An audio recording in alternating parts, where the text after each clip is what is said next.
Hello everyone. सो अब मैं आगे जो वीडियोस की सीरीज़ शुरू करने जा रही हूँ। मेरा टॉपिक है उसका random variables and distribution functions. अब आपको जो वीडियोस देखने को मिलेंगी वो इन्हीं टॉपिक पे मिलेंगी। ओके। और इस वीडियो में जो मैं टॉपिक कवर करूँगी वो है हमारा random variable. In many experiments, we are interested not in knowing which of the outcomes has occurred, but in the numbers associated with them. हम जो भी एक्सपेरिमेंट करते हैं उस एक्सपेरिमेंट में यहाँ पर हमको जो ध्यान देना है वो उसके आउटकम्स पर ध्यान नहीं देना है, बल्कि जो नंबर्स होते हैं मीन्स नंबर्स ऑफ आउटकम्स जो एसोसिएट करते हैं उनके साथ पे हमें उस पर ध्यान देना है। जैसे कि for example when an coins are tossed, अगर हम एन कॉइन्स को क्या कर रहे हैं, टॉस कर रहे हैं, so one may be interested in knowing the number of heads obtained. So हमारा जो इंटरेस्ट होना चाहिए वो किस पार्ट में होना चाहिए कि हमको कितने हेड्स ऑब्टेन होंगे। ओके।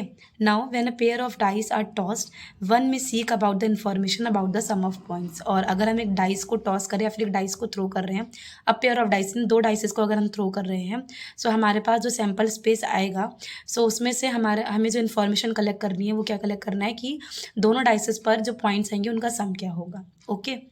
सो रैंडम वेरिएबल जो है वो नंबर पर वर्क करता है। Thus we associate a real number with each outcome of an experiment. और इसी तरीके से हम कोई भी एक्सपेरिमेंट अगर परफॉर्म कर रहे हैं तो उसके साथ हम क्या कर देंगे, एक रियल नंबर को एसोसिएट कर देंगे। In other words, we are considering a function whose domain is the set of possible outcomes and whose range is a subset of the set of real numbers. और यहाँ पर हम एक function, random variable को आगे हम एक function की तरह ही पढ़ेंगे। हम यहाँ पर ये जो फंक्शन कंसिडर करें, और हमें पता है कि हर फंक्शन का अपना एक डोमेन होता है और अपनी एक रेंज होती है। तो यहाँ पर ये जो हम फंक्शन पढ़ रहे हैं इसकी डोमेन क्या है, सेट ऑफ पॉसिबल आउटकम। जितने भी हमारा जो एक्सपेरिमेंट हम परफॉर्म करेंगे उसका जो भी पॉसिबल आउटकम्स होंगे वो हमारे इसका डोमेन होगा। And range is a subset of the set of reals. और उसकी जो रेंज होगी वो क्या होगी कि जो पॉसिबल वैल्यूज़ हो सकती हैं उनका सबसेट। ओके। फॉर एग्ज़ाम्पल, अगर हमने एक डाइस थ्रो किया है तो हमारा जो सैम्पल स्पेस होता है वो क्या होता है, 1 2 3 4 5 6 मीन्स हमारे पास 6 एलिमेंट्स होते हैं। वो हमारा क्या हो जाएगा, डोमेन हो जाएगा, बिकॉज वो हमारे पॉसिबल आउटकम्स हैं। और हमारी जो रेंज हो जाएगी वो क्या हो जाएगी, सबसेट्स ऑफ, कि इसी का ही हम जो सबसेट्स बना देंगे वो हमारी क्या हो जाएगी, रेंज हो जाएगी। Such a function is called a random variable. और इसी फंक्शन को हम क्या बोलते हैं, रैंडम वेरिएबल बोलते हैं। रैंडम वेरिएबल को और अच्छे से समझने के लिए मैंने यहाँ पे एक एग्जांपल लिया है। Let X be a real number connected with the outcome of a random experiment E. हमने एक रियल नंबर लिया है एक्स, जिसको हमने कनेक्ट किया है एक रैंडम एक्सपेरिमेंट ई के आउटकम के साथ। ओके। अब ये जो हमारा एक्सपेरिमेंट है वो क्या है कि हमने यहाँ पे दो कॉइन्स को टॉस किया है और वहाँ पर हमने नोट डाउन किए हैं नंबर ऑफ हेड्स की। और आपको पता होगा कि जब हम टू कॉइन्स को टॉस करते हैं तो हमारा जो सैम्पल स्पेस होता है वो ये होता है। मीन्स ये पॉसिबल है फर्स्ट हमारा कि दोनों कॉइन्स के फेस पर हेड है, या फिर पहले फेस पर हेड, पहले कॉइन के फेस पर हेड और दूसरे कॉइन के फेस पर टेल, फर्स्ट कॉइन के फेस पर टेल या फिर दूसरे कॉइन के फेस पर हेड, या फिर दोनों कॉइन्स के फेस पर क्या आ जाएगा, टेल आ जाएगा। तो ये हमारे पॉसिबल नंबर ऑफ आउटकम्स है जब हम दो कॉइन्स को क्या करते हैं, थ्रो करते हैं या टॉस करते हैं। ओके।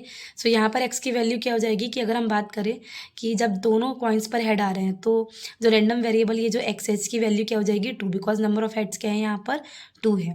जब पहले कॉइन पर हेड है दूसरे पर टेल है तब जो हमारे पास वैल्यू ऑफ एक्स होगी वो क्या होगी, 1, बिकॉज यहाँ पर जो नंबर ऑफ हेड्स है वो कितने हो जाएंगे, 1 हो जाएंगे। सेम जब पहले कॉइन पर टेल है दूसरे कॉइन पर हेड है, then again number of heads कितने हो जाएंगे, 1। सो रैंडम वेरिएबल की जो वैल्यू होगी वो 1 होगी। और जब हमारे पास दोनों कॉइन पर क्या होगा, टेल होगा, तब हमारे पास नंबर ऑफ हेड्स क्या हो जाएगा, 0। ओके। ये हमारा एक एक्सपेरिमेंट था जिसको हमने परफॉर्म किया और उस पर हमने ये जो एक्स वेरिएबल हमने लिया है रैंडम वेरिएबल, उसकी वैल्यूज़ हमने कैलकुलेट कर ली है। ओके। अगर यहाँ पर हम डेफिनेशन देखें रैंडम वेरिएबल की तो क्या होगी, अ random variable is a function x omega with domain s and range -infinity to infinity such that for every real number a the event omega such that x omega जो है वो less than is equal to a होगा। और ये पूरा हमारा जो function है इवेंट है ये बिलोंग करेगा b से, where b is the sigma field of subsets in s। Okay. This is the definition of random variable. Now next हम देखते हैं types of random variable. So there are two types of random variable. The first one is discrete random variable and the second one is continuous random variable. So discrete random variable A variable which can assume only a countable number of real values and for which the value of the variable takes depends on chance is called a discrete random variable. So यहाँ पर ये बोल रहे हैं कि अगर आप एक ऐसा वेरिएबल ले रहे हो जिसकी जो वैल्यू है वो कैसी है, काउंटेबल है और फाइनाइट है, सो वहाँ पर हम जो वेरिएबल लेंगे वो हमारा होगा discrete random variable. For example, marks obtain in a test, number of accidents per month, number of telephone calls per unit time and so on. Means कि अगर क्लास में कुछ स्टूडेंट्स हैं तो स्टूडेंट्स कैसे होंगे, फाइनाइट होंगे और उनके जो मार्क्स होंगे वो कैसे होंगे, काउंटेबल होंगे. ओके, अगर हम एक मंथ की बात करें तो एक मंथ में जो नंबर ऑफ एक्सीडेंट्स है वो क्या होंगे, काउंटेबल होंगे. Number of telephone calls per unit time, एक यूनिट टाइम में अगर आप नंबर ऑफ टेलीफोन कॉल्स निकालते हो तो वो भी क्या होगा, एक फाइनाइट होगा और काउंटेबल होगा. ओके, सो इसको ऐसे एक्सपेरिमेंट्स में हम जो रैंडम वेरिएबल एसोसिएट करेंगे वो हमारा होगा discrete random variable. Now the second one is continuous random variable.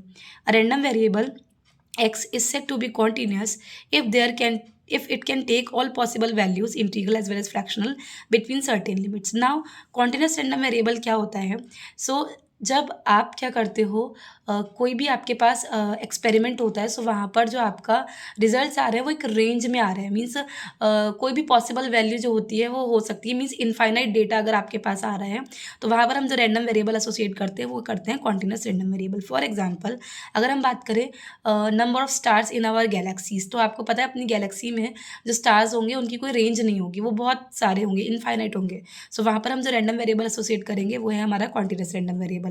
और age of any student, height of any student या फिर weight of any student. So यहाँ पर अगर आप स्टूडेंट्स का हाइट, वेट या एज निकाल रहे हो तो वो भी क्या करेगा, एक सर्टेन लिमिट से एक सर्टेन लिमिट तक वेरी करेगा. सो यहाँ पर हम जो रैंडम वेरिएबल एसोसिएट करेंगे वो हमारा क्या होगा, continuous random variable. I hope आपको टाइप्स ऑफ रैंडम वेरिएबल और डेफिनेशन ऑफ रैंडम वेरिएबल अच्छे से क्लियर हुआ हो.